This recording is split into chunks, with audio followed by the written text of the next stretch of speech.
dan insya-Allah saya yakin bahawa bukan saja kita di Selangor kita ke arah untuk menang 2/3, tapi saya juga insya-Allah saya rasa kita akan menang di kursi sementara insya-Allah. Dia bukan cakap kosong kerana kita dapat angka terbaru sokongan minggu lepas. Selalunya kita dapat hari Isnin, hari ini hari Selasa, dan saya boleh sebut bahawa semasa kita mula berkempen dalam 2-3 minggu yang lepas, keadaannya jauh lebih sengit dan saya sendiri tidak menyangka bahawa dalam tempoh 2-3 minggu kita boleh lihat peralihan undi yang besar di kalangan pengundi-pengundi Melayu di seluruh kawasan. Daripada Kedah, Pulau Pinang, Selangor, Negeri Sembilan, Kelantan, Terengganu kurang saya tak tengok sangat di Terengganu. Saya tumpukan banyak di negeri-negeri pantai barat. Dan saya boleh sebut bahawa di tiga-tiga negeri yang sebelum ini kita menangi, Kedah, bukan Kedah belum menang lagi, sekali lagi ya. Pulau Pinang, Selangor dan Negeri Sembilan, insya-Allah sekarang bukan lagi soal untuk menang, dia soal untuk sama ada kita akan melepasi garis kemenangan 2/3 ataupun tidak. Baik. Seperti biasa setiap kali kita mula, kita ikuti dahulu liputan kempen sebelah sana. Dan sebelum kita kempen, kita tengok kempen sebelah sana. Dan seperti yang saudara-saudari mungkin telah ketahui bahawa dalam 2-3 hari kebelakangan ini, cerita yang paling besar sekali ialah sama ada Sanusi sudah kena gam dengan parti sendiri. Sebab sebelum ini dia kata dia panglima paling besar, siapa yang dia tak berani lawan, semua dia berani lawan. Dan saya berterima kasih kerana penyokong-penyokong Kerajaan Perpaduan, saudara-saudari tak sebiul macam penyokong-penyokong yang sekeliling Sanusi. Ini penyokong-penyokong yang menyebabkan akhirnya Sanusi perangkap diri sendiri. Sebab lagi celupa dia, lagi banyak penyokong-penyokong dia sorak, akhirnya dia jadi rasa dia lagi hebat, dia jadi lagi celupa.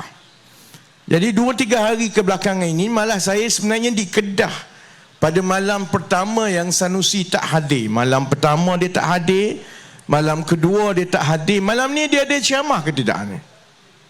Oh, korang bukan tengok pun. Kalau dia tak hadir juga malam ini, ada kemungkinan besar panglima yang dikatakan paling berani sekarang ini kita berteka-teki seluruh Malaysia. Sebab apa dia sekarang ni tak berani hadir pentas ceramah? Mula dia kata ada penyokong dia lah beritahu bahawa dia kena tangkap. Polis kemudian sahkan dia tak kena tangkap. Kemudian diumumkan sendiri bahawa atas nasihat kerana perangkap-perangkap yang akan disediakan ataupun yang musuh-musuh sedang susun, maka dia tak boleh hadir ke pentas ceramah. Saya kadang-kadang nak nasihat juga kawan-kawan dalam PAS ni, berhati-hati bila buat cerita, kerana zaman sekarang salah buat cerita polis panggil. Dalam keadaan Sanusi memang takut kalau polis panggil. Kali pertama polis panggil dia, Sanusi memang dah takut dah, pukul 2-3 pagi tak pergi. Yang terbaru bila dia kata ada perangkap-perangkap yang disediakan musuh, pihak polis saya tengok ni macam-macam jawapan yang bagi. Timbalan Ketua Polis Negara kata dia tak tahu apa-apa pasal perangkap, mungkin sebab Sanusi terperangkap dalam trafik. Saya ingat polis di Kedah kata, oleh kerana Sanusi rasa ada perangkap-perangkap yang boleh menggugat keselamatan dia, maka polis akan panggil Sanusi sekali lagi. Dahlah Sanusi takut dengan polis, sekarang Sanusi kena panggil 2 kali. Cuma saya rasa bacaan saya yang paling dekat lah, saya rasa melihat kepada peralihan pengundi Melayu yang agak besar, Dan saya tak pernah tengoklah trend begini yang agak jelas. Dalam pilihan raya yang umum yang dahulu, kita agak suka nak membaca aliran pengundi Melayu.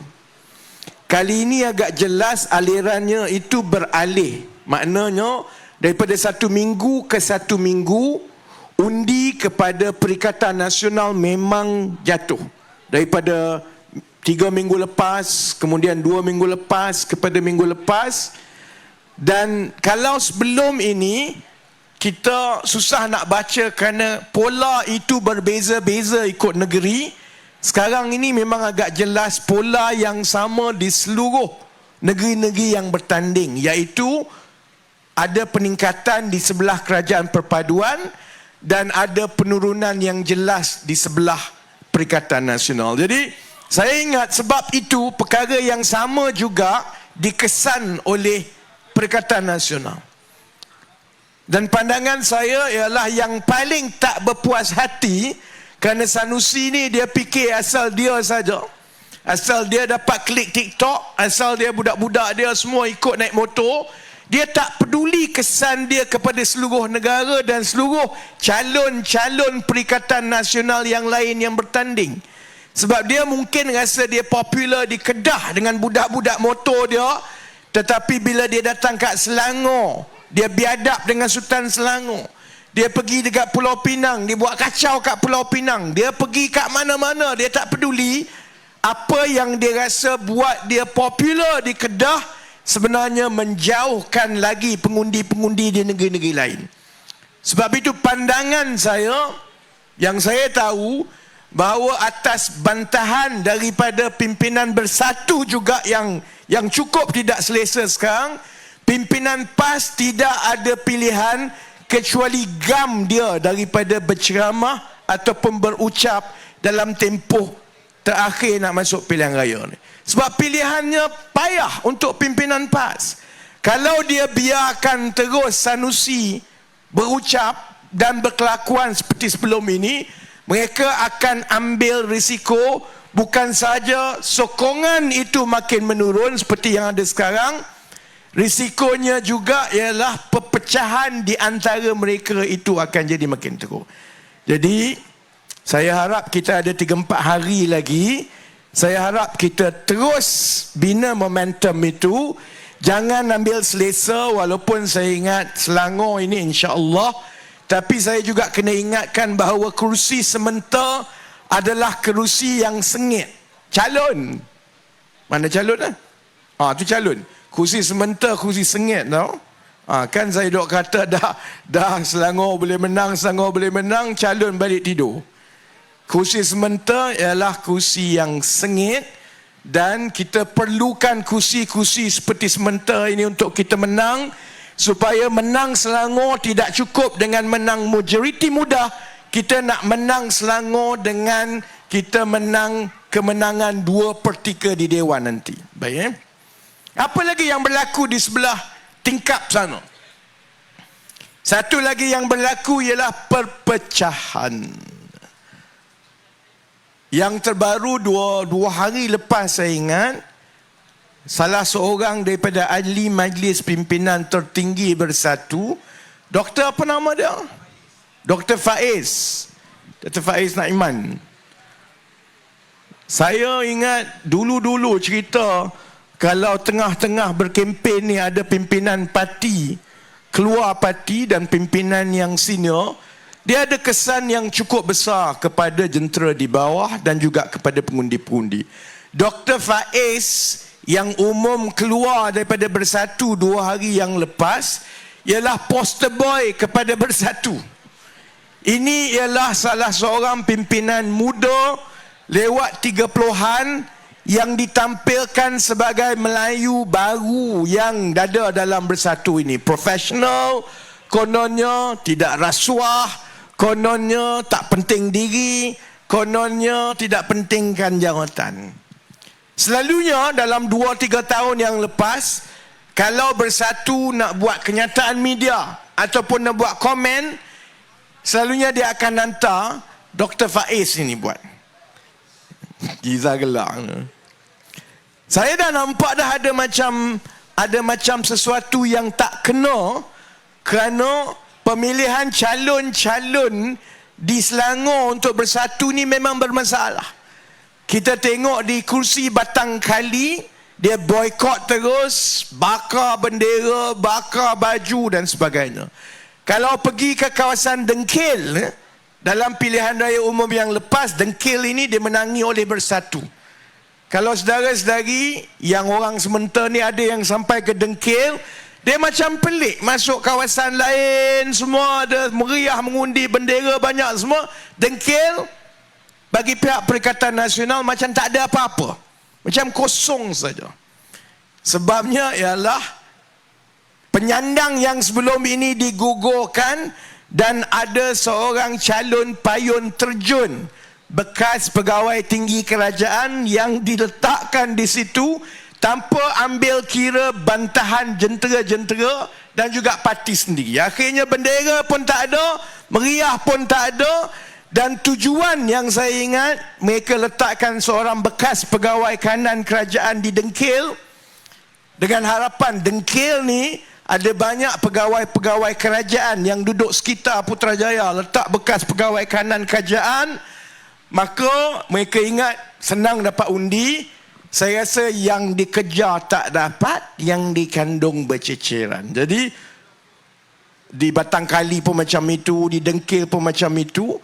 Dan saya tengok akhirnya sebenarnya di dalam Bersatu ini ada perpecahan yang besar. Dan salah satu, kalau tengok mana-mana parti sebelum ni, kalau ada perpecahan itu, cari dia mesti berkisar kepada satu dua watak. Dan satu watak yang utama di Selangor yang ada saja dia kat situ akan berpecah, tak lain dan tak bukan adalah Azmin Ali, saudara-saudara.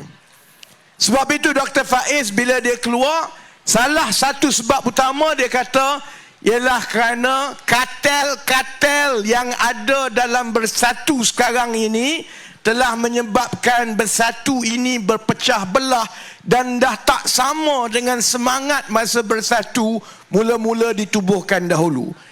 Saya gelak cakap, siapa suruh ambil Azmin Ali dulu? Azmin Ali, mana parti dia pergi, dia akan bawa kartel dia. Dan di mana dia masuk, bawa kartel dia, kartel itu akan memecah belahkan mana-mana parti yang dia masuk. Kerana Azmin ini hanya berpandukan satu benda, iaitu dia sendiri. Asalkan dia dapat jawatan, dan jawatan yang dia nak ialah Perdana Menteri. Jadi selagi dia tak dapat jawatan itu, kok mana, kok kona pun dia akan masuk. Kalau dia kena pijak, dia pijak. Kalau dia nak kena pecah belahkan, dia pecah belahkan. Dan selalunya perkara itu berlaku semasa masa pilihan raya. Sebab masa itulah dia akan susun semua calon daripada kartel-kartel dia di semua tempat. Sebab itu Bersatu di Selangor sekarang kucak-kacir. Sebab bila nak letakkan calon, dia jadi pertembungan di antara calon-calon Azmin Ali dan juga calon-calon sebelah geng Bersatu yang dulu, geng-geng Hamzah Zainuddin semua ini. Akhirnya saya nampak banyak geng kartel Azmin Ali menang. Sebab itulah yang jadi mangsa dan tercicir, termasuklah Dr. Faiz yang letak jawatan ini. Dia sebut bahawa dia nak sertai PKR. Tapi tak apalah, kita masuk pilihan raya dahulu. Kita pastikan kita menang Selangor, menang Pulau Pinang, menang Negeri Sembilan. Kita ada pencapaian yang baik di Kedah, di Kelantan dan di Terengganu. InsyaAllah lepas tu, saya ingat silap-silap hari Azmin Ali pun nak masuk balik PKR. Baik. Saya silap-silap hari kan. Tapi peluang untuk Azmin diterima balik ke dalam PKR itu adalah sangat kabur, insyaAllah. Baik, apa lagi yang berlaku? Satu lagi saya tengok musim manifesto di sebelah sana. Setiap negeri, setiap mana-mana tempat ni, semua pimpinan Perikatan Nasional berlumba-lumba nak umumkan manifesto. Jadi saya tengoklah satu-satu. Mana yang saya telah ulas tu saya telah ulas. Tapi yang terbaru yang saya belum ulas lagi, ialah tentang manifesto lapangan terbang di Kelantan pula. Ni apa gila orang PAS ni kerja duk mabuk dengan lapangan terbang. Sebelum ini 2-3 minggu lepas bergaduh pasal nak buat lapangan terbang antarabangsa kargo dekat Kulim. Sekarang ini di Kelantan yang terbaru ada calon Kelantan yang bertanding daripada PAS berjanji bahawa kalau PAS dan Perikatan Nasional menang di Kelantan, maka mereka akan naik taraf lapangan terbang Kelantan Kota Baru tu, dia jadi lapangan terbang antarabangsa. Korang saya peliklah semua tak gelak. Korang faham ke ada masalah ni kalau PAS berjanji yang dia boleh naik tarafkan lapangan terbang itu jadi lapangan terbang antarabangsa. Ni cerita bus stand. Dia bukan soal semata-mata bus stand. Dia soal bidang kuasa siapa. Kita kan kerajaan persekutuan. Kita ada perlembagaan, ada kuasa-kuasa persekutuan, ada kuasa-kuasa kerajaan negeri. Lapangan terbang ni bidang kuasa siapa? Ini bidang kuasa kerajaan persekutuan. Nak buka lapangan terbang pun kerajaan persekutuan kena luluskan, kerana lapangan terbang ini akibat daripada pelaburan yang besar, semuanya dibiayai oleh kerajaan persekutuan.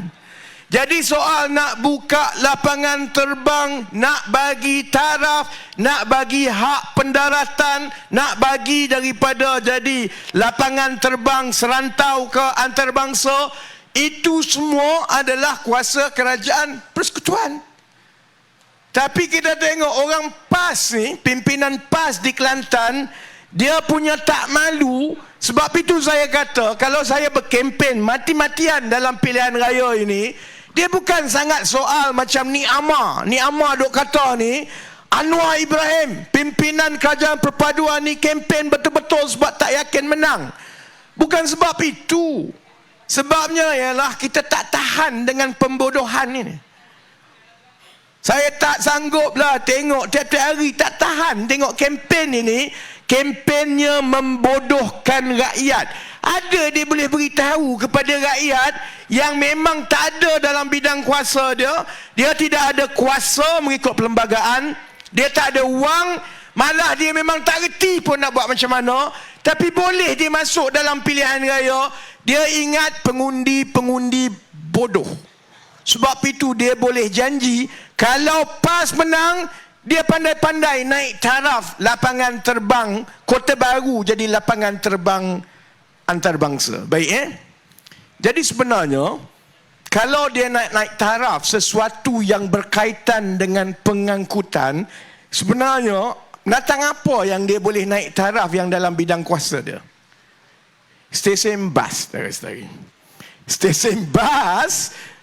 stesen bas yang tidak melibatkan rentas negeri, itu adalah di bawah bidang kuasa kerajaan negeri.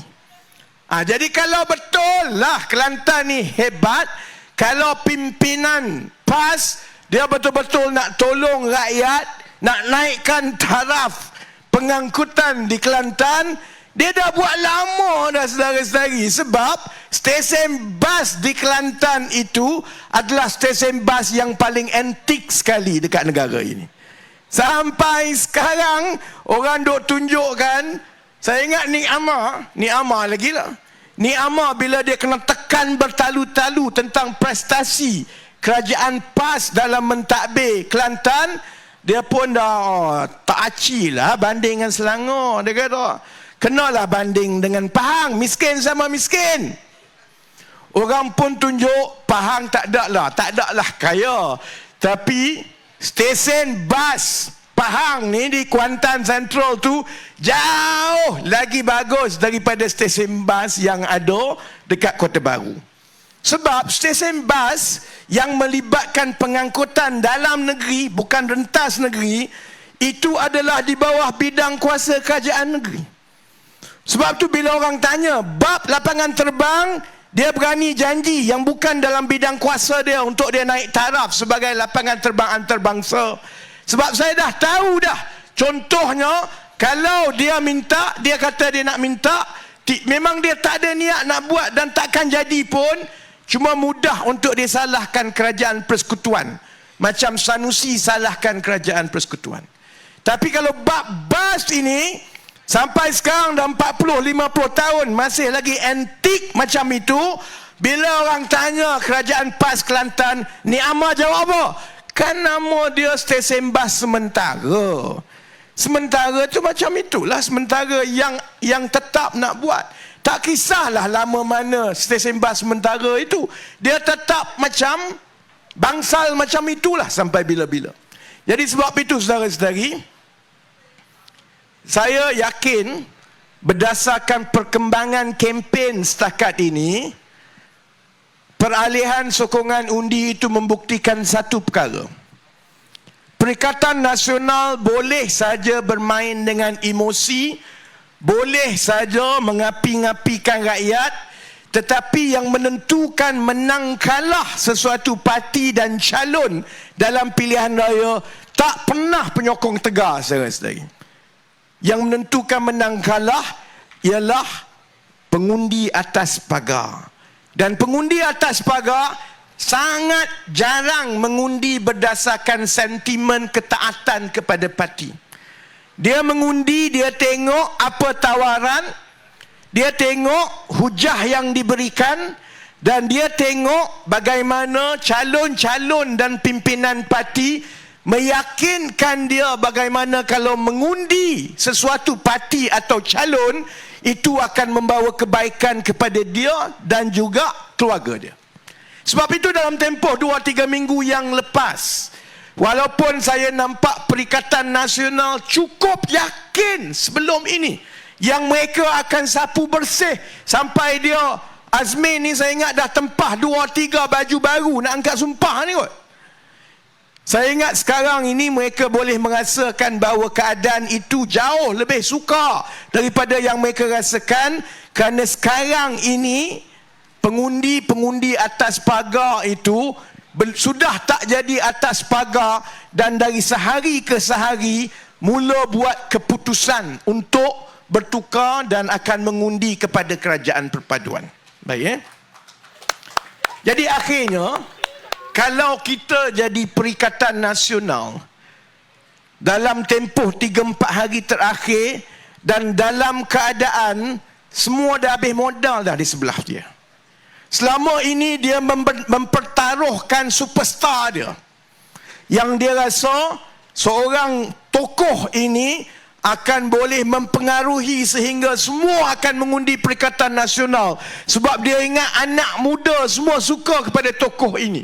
Lepas 2-3 minggu, saya ingat diam-diam mereka percaya cakap saya, yang kamu tampilkan itu bukanlah seorang tokoh yang dapat tarik minat semua orang. Dia hanyalah badut pelawak yang hanya sesetengah anak muda saja yang suka. Jadi sebab itu sekarang dia dah tahu Sanusi ni lagi banyak dia bercakap, lagi banyak dia buat lawak, lagi banyak kemungkinannya hilang undi. So dia jam dah tinggal 3-4 hari ni.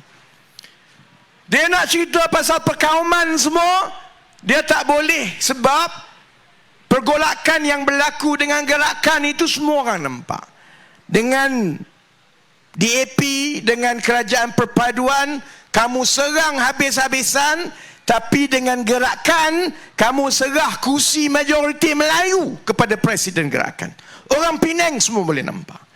Jadi akhirnya, dalam tempoh 2-3 hari yang terakhir ini, percayalah, satu-satunya yang dia akan mainkan berulang-ulang kali, saudara-saudari, ialah kononnya kalau Perikatan Nasional dapat undi yang banyak, dia nak suruh semua Melayu ni semua undi dia, maka dia kata 13 Ogos maka akan ada pertukaran kerajaan.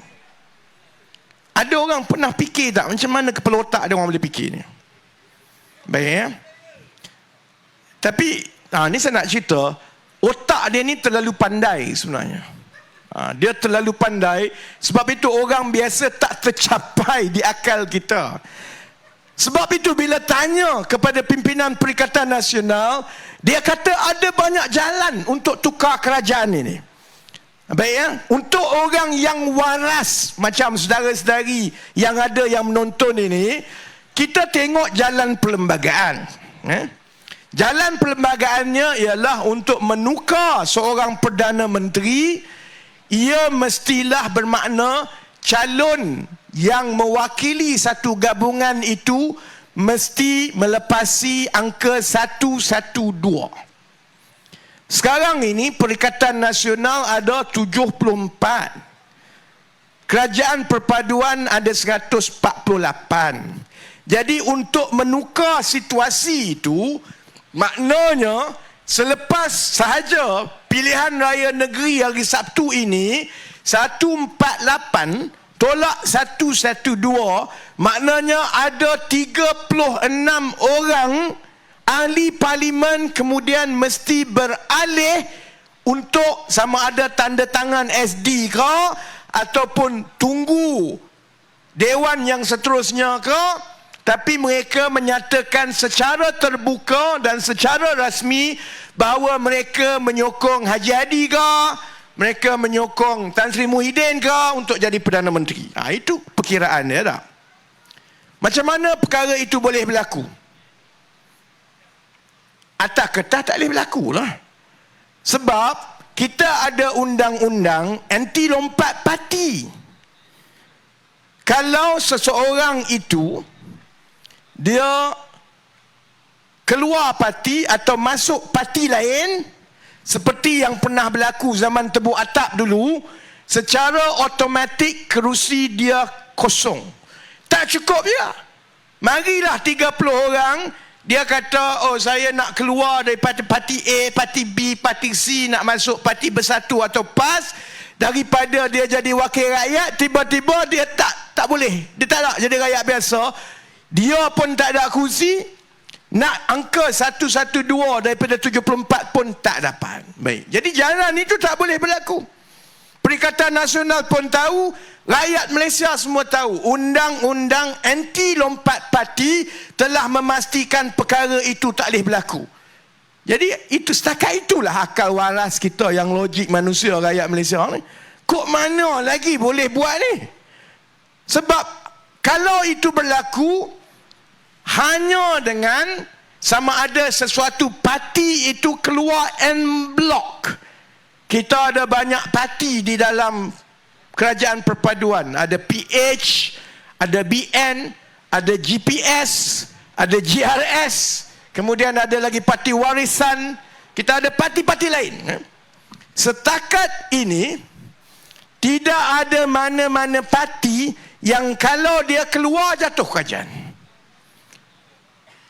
GPS ada 23. Katakanlah Haji Hadi ni boleh berjaya meyakinkan GPS. Saya rasa dah lah. Sebab orang Sarawak ni kurang selesa dengan cara berpolitik PAS. Tapi katakanlah dia boleh buat juga. Baru 23. Baru 23. Katakanlah pula, saya tak rasa benda ini pun boleh berlaku sebab kami semua dalam kabinet dengan pimpinan kanan Barisan Nasional. Dan saya dah tengok macam mana kempen-kempen semua setakat ini, jentera Pakatan Harapan dengan Barisan Nasional dapat bergerak dengan baik. Katakanlah pula tiba-tiba Barisan Nasional nak keluar. Baru 31. 30, baru 30. Belum cukup lagi 36. Tak cukup lagi 6. Baik ya. Dan kalau mana-mana parti termasuk Barisan Nasional nak keluar daripada Kerajaan Perpaduan, dia tak boleh dengan keputusan yang dibuat dekat atas itu saja. Dia ada proses dia, kena ada majlis tertinggi, kemudian mungkin kena buat perhimpunan agung khas. Dia panjang. Baik ya. Lagi penting, saya tak rasa mana-mana pimpinan yang ada dalam gabungan parti-parti dalam Kerajaan Perpaduan sekarang ini nak bekerjasama dengan Muhyiddin dan juga dengan Haji Hadi. Apa benda yang dia tak kata? bersatu dengan PAS. Dia tak melihat UMNO dan Barisan Nasional sebagai rakan. Dia lihat UMNO Barisan Nasional sebagai parti yang dia nak tunggang untuk sampai ke Putrajaya. Kalaupun dia boleh meyakinkan 4-5 orang, saya tahu bahawa perkiraan, dan kalau saya jadi pimpinan UMNO, saya memilih rakan saya tahu lebih mudah untuk berurusan dengan Pakatan Harapan, GPS dan JRS berbanding dengan berurusan dan cuba berada dalam satu pasukan dengan PAS yang bersatu. Kerana Pakatan Harapan, GPS, JRS, kita tak tengok untuk lanyak UMNO, berebut kursi UMNO. Sebab itu bila kita gunding kursi tak ada masalah.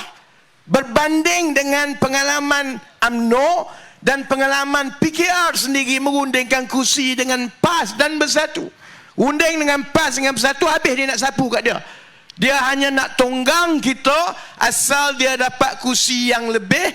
Tapi lepas pilihan raya, tujuan dia ialah supaya dia jadi pasukan yang besar, dia boleh tolak kita kat tepi. Dalam semua ni tak, walaupun atas kertas tak masuk akal, tak boleh tahu, tapi mereka masih lagi berkeyakinan dok beritahu kepada penyokong-penyokong dia bahawa bekerjalah bermati-matian, bertahanlah seminggu lagi, kerana selepas pilihan raya negeri ini maka kita akan sampai ke Putrajaya. Saudara-saudari, walaupun dia bunyi gila kepada kita, saya tak rasa kebanyakan yang hadir di ceramah dan yang menonton di luar ini, saya tak rasa saudara-saudari terfikir betapa gilanya sesetengah idea mereka. Benda itu boleh berlaku kononnya, maksudnya dengan akta lompat parti pun, dengan UMNO Barisan Nasional, dengan GPS, dengan JRS ini tak ada tanda-tanda bermasalah akan kekal dengan kerajaan perpaduan.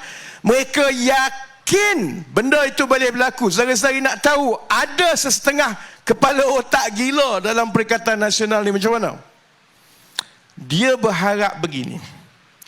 Dia menjanjikan kepada penyokong dia dan juga kepada pimpinan pertengahan dia, kononnya akan ada satu tsunami yang cukup besar yang menyebabkan mereka menang di ke-6 negeri. Termasuklah Selangor, Negeri Sembilan, Pulau Pinang. Dan bila mereka menang Negeri Selangor ini, termasuk juga Pulau Pinang dan juga Negeri Sembilan, kerana ini adalah negeri-negeri yang kaya dengan rizab wang. Kalau Selangor ni berbilion ringgit rizab dia. Jadi itu bagi motivasi. Maksudnya dengan menang ini kamu semua akan dapat tempat. Tapi yang lebih menarik bagi mereka, mereka nak beritahu bahawa bila ke-6 negeri ini kita akan menang, mereka boleh meyakinkan cukup ahli-ahli parlimen individu, baik daripada Barisan Nasional kononnya, baik daripada GPS, baik daripada JRS, baik daripada parti kecil ini. Sebab dia tahu, dia tak boleh jawab ni, macam mana kamu nak dapat 36? Kerana tidak ada satu gabungan parti pun yang cukup angka 36 untuk keluar. GPS 23, UMNO 30. Jadi macam mana nak buat? Jadi sekarang dia duk jual kepada penyokong-penyokong dia, bukan, kita tak perlukan gabungan ini keluar. Bila ada tsunami yang besar sampai 6 buah negeri ini kita punya, itu maksudnya orang Melayu semua telah bangkit, maka kita boleh meyakinkan lebih daripada 36 orang wakil rakyat individu, baik daripada UMNO, baik daripada GPS, daripada JAS, baik daripada PKR sendiri pun, untuk keluar dan keluar parti mereka. Kerana bila keluar parti mereka, mereka akan hilang kursi. Dan itu akan memaksa pilihan raya diadakan di 36-40 kursi ini. Dan dengan arus kebangkitan Melayu itu, kita bila bertanding di 40 kursi, 36 kursi yang dikosongkan oleh calon-calon ini, maka kita akan menang dan kita sampai ke Putrajaya. Itu sebenarnya rancangan mereka, kan? Saya banyaklah dah buat rancangan, bincang, runding politik daripada awal penubuhan PH, kemudian penubuhan kerajaan perpaduan. Saya ingat akal saya ni dah panjang dah bab-bab berunding ni. Saya sendiri pun tak pernah tercapai akal ada kerja orang gila yang tak masuk akal. Saya nak tanya, kalau saudara-saudari ni wakil rakyat dalam UMNO ke, wakil rakyat dalam GPS ke, wakil rakyat dalam PKR, yang kamu gila nak kosongkan kursi untuk bagi laluan supaya ada pilihan raya baru besar-besaran di seluruh negara semata-mata supaya Muhyiddin Yassin jadi Perdana Menteri balik. Masuk akal ke tidak? Seorang mungkin, 2 orang mungkin, 40 orang kerja gila. Hampir mustahil lah ada 40 orang ahli parlimen gila daripada kerajaan perpaduan yang nak keluar parti untuk mengosongkan kursi dan memaksa pilihan raya baru besar-besaran. Tak masuk akal. Ini hanyalah mimpi di siang hari yang Muhyiddin, Haji Adi, ni geng-geng Azmin duk fikir sendiri dan juga duk beritahu ke orang. Sebab itu saya tak bimbang langsung benda itu. Biarlah. Biar dia nak khayal, biar dia nak ambil pil, ikut suka dia lah dia nak fikir apa. Masalah kita ialah begini. Bila mereka secara berterusan mengulangi perkara ini, dan bila walaun kat bawah ni dia tak fikir panjang. Dia betul-betul ingat bahawa benda ini boleh berlaku. Dia tak fikir contohnya, kalaulah betul dia boleh yakinkan 40 orang ahli parlimen daripada kerajaan perpaduan untuk mengosongkan kursi demi untuk memaksa pilihan raya, baru kita nak habis pilihan raya negeri ini, dia nak paksa lagi 1 round pilihan raya lagi ni untuk tukar kerajaan. Kalaupunlah benda tu boleh berlaku, saya tak rasa pertama rakyat Malaysia akan maafkan mereka. Kalau berani buat dan boleh buat, buatlah. Satu, saya tak rasa benda itu akan berlaku langsung. Kedua, kalaupunlah ada orang gila, 40 orang ahli parlimen yang nak mengosongkan, dan ahli parlimen ini termasuklah kalau 40 nak cukupkan angka ni, maksudnya pimpinan-pimpinan UMNO, GPS yang dalam kabinet sekarang ni, mereka bukan saja kena keluar daripada kabinet, mereka kena mengosongkan kursi tak jadi wakil rakyat. Gila ke apa? Takkan berlaku. Dan kalau dia buat juga, saya yakin rakyat Malaysia akan hukum mereka habis-habisan. Dan bukan sajalah kita akan menang lagi besar, insya-Allah itu bermakna berkuburnya Perikatan Nasional lepas itu, kalau dia boleh buat. Dia tak boleh buat dan benda tu tak boleh berlaku. Tapi bila dia dah ulang begini berkali-kali, masalah dia ialah dia ada kesan kepada negara. Yang itu yang bagi saya adalah perkara yang paling mengecewakan. Kita sekarang sedang dalam usaha untuk menyembuhkan negara. Saya rasa saudara-saudari tak perlu diterangkan dengan lebih panjang soal kedudukan fiskal kita, hutang 1.5 trilion. Saya sekarang sedang melalui proses belanjawan negara. Dia dah sampai ke peringkat saya dan saya bertanggungjawab menilai setiap satu projek-projek yang fizikal, projek-projek pembangunan ini. Nak buat jalan, jambatan, lapangan terbang, pelabuhan ke, sekolah baru ke, itu pergi ke Kementerian Ekonomi. Saya sedang melaluinya tiap-tiap hari. Kita ada ruang yang cukup sempit sebenarnya, sebab wang tak banyak. Dan sebahagian sebab kenapa wang tak banyak ialah kerana separuh daripada peruntukan untuk pembangunan yang sepatutnya kita gunakan untuk pembangunan, separuh itu ialah untuk bayar hutang. Itu tak campur lagi yang 20-30 bilion yang masuk pula untuk bayar interest. Bayar hutang, yang hutang orang kata prinsipal ini masuk dalam bahagian belanja pembangunan, yang bayar interest itu masuk dalam belanja mengurus. Jadi kita memang dalam keadaan yang sempit. Tapi dalam tempoh 7-8 bulan ini, kita telah berjaya memastikan dengan wang yang terhad itu pun, banyak perkara yang sebelum ini tidak pernah disentuh oleh pentadbiran-pentadbiran sebelum ini, satu persatu kita sudah mulakan dan sudah mula hasil.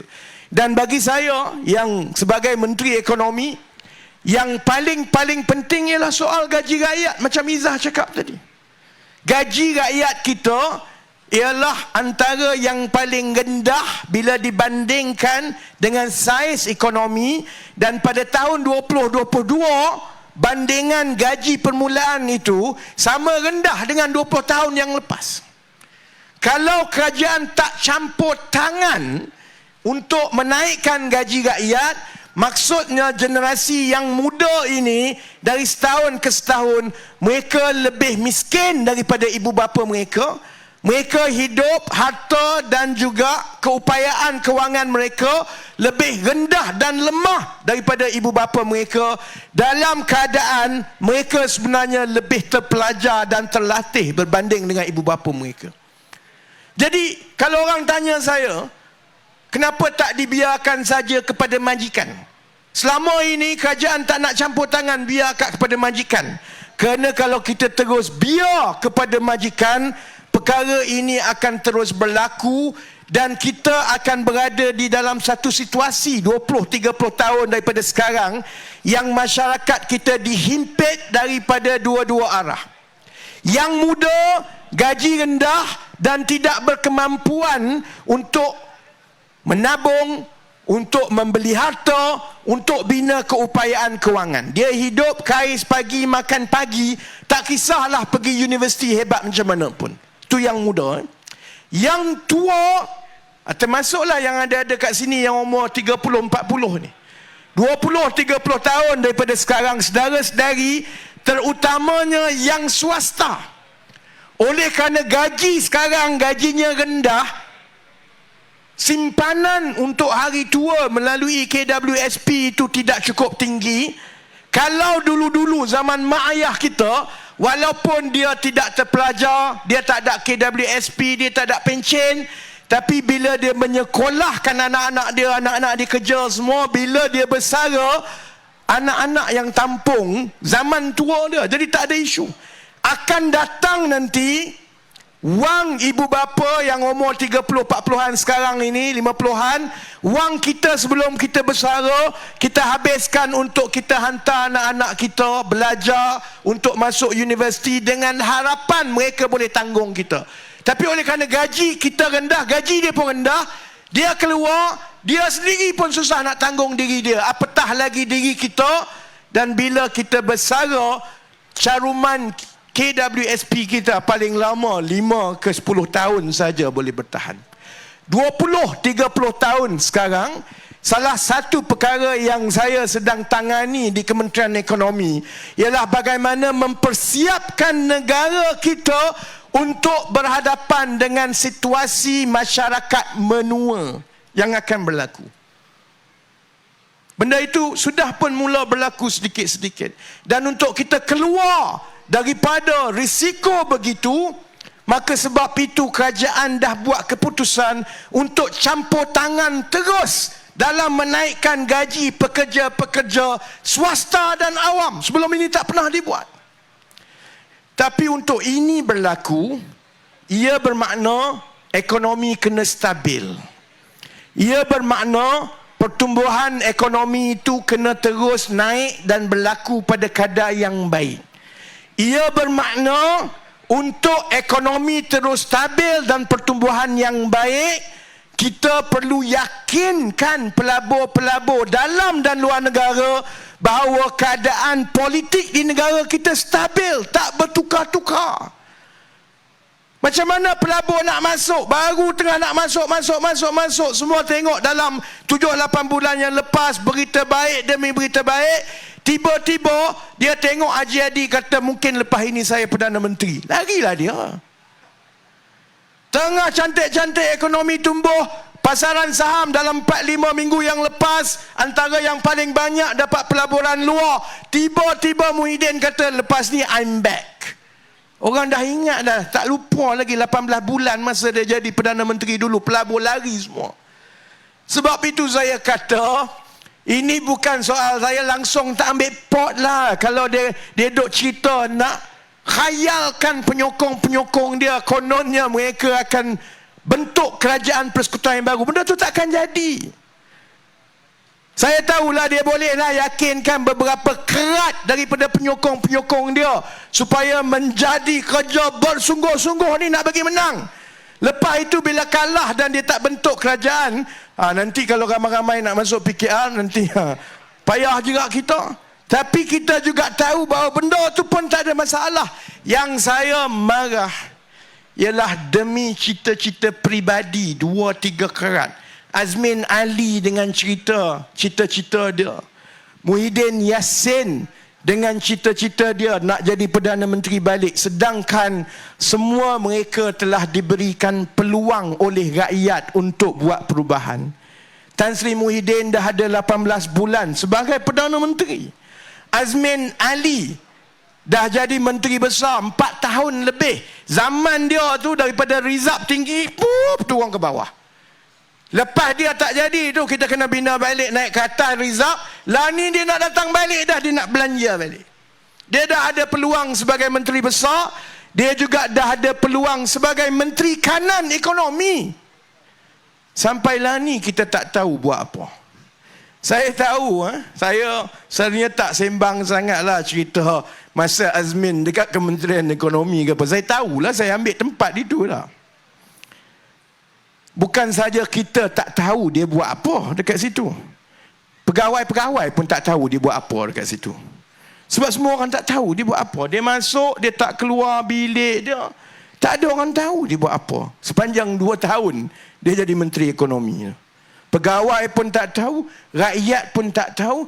Tapi sekarang masih lagi bercita-cita untuk jadi Menteri Kanan, Perdana Menteri dan lain-lain, dalam keadaan kita berada di landasan yang cukup baik. Sebab itu saya nak tutup begini, saudara-saudari. Saya tak rasa bimbang sangatlah minggu ini. Dalam 2-3 minggu yang awal-awal tu sebenarnya saudara-saudari perasan, kalau tengok balik semua ceramah saya di semua tempat, masa itu saya tak ada mengatakan bahawa kita dah berada di depan ataupun kita dah menang. Saya tak kata. Masa itu kita mula berkempen, memang sengit. Di negeri, semua negeri kecuali negeri 9 sahaja yang kerajaan perpaduan memang berada di depan lebih awal daripada Perikatan Nasional. Tapi memang betul awal-awal di Selangor itu saya ada kebimbangan, di Pulau Pinang saya ada kebimbangan, di Kedah saya tengok dengan bimbang macam mana fenomena badut ini kita nak tangani. Kelantan, Terengganu kita dah tahu memang mereka berdepan. Tapi Alhamdulillah minggu ini dalam 3-4 hari yang akan datang, saya ingat kalau kita kekalkan dengan momentum begini, mereka akan terus berpecah. Rakyat boleh nampak dia tak ada hala tuju ekonomi, huru-hara.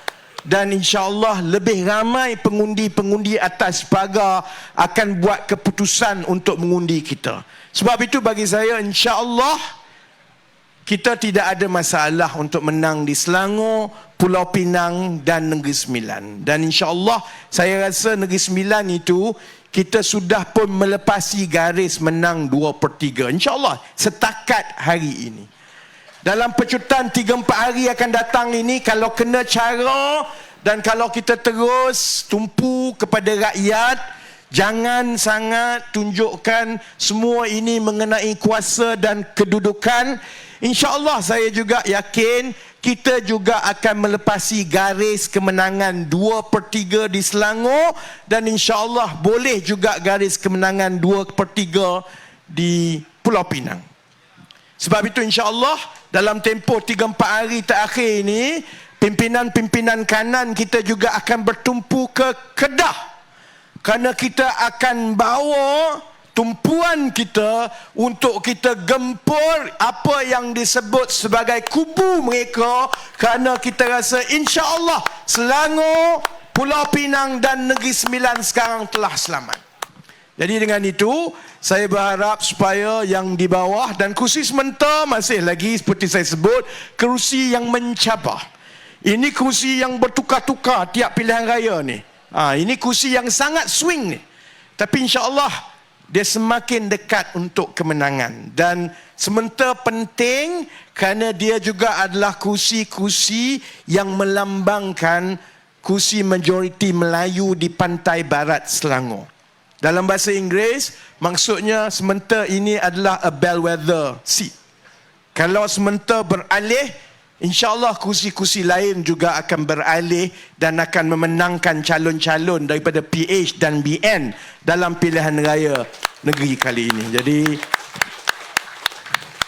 saya kena kerja esok. Dan saya dah lebih kurang 3 minggu demam tak habis-habis. Jadi saya minta izin untuk balik sedikit lebih awal. Selalunya saya habis betul-betul tepat pukul 12 tengah malam.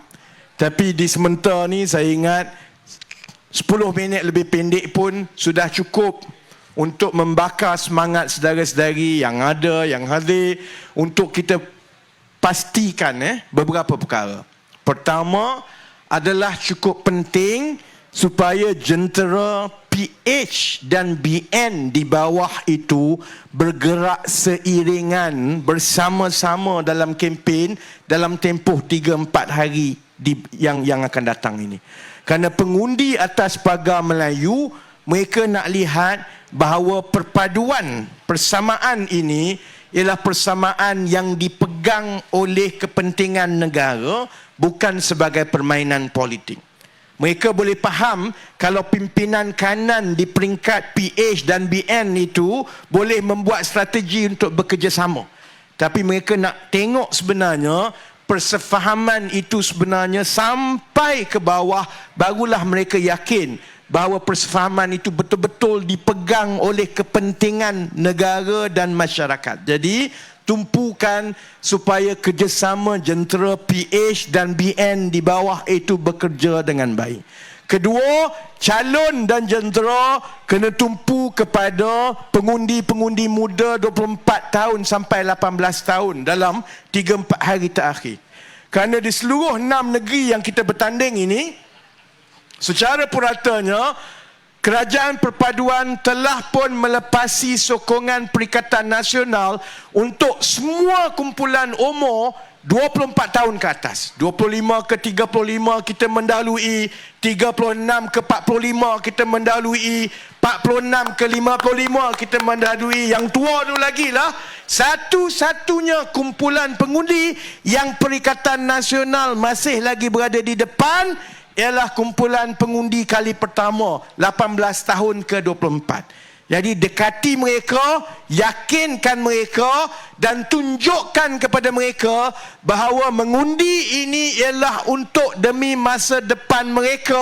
Dia bukan soal menjadi badut macam Sanusi semata-mata.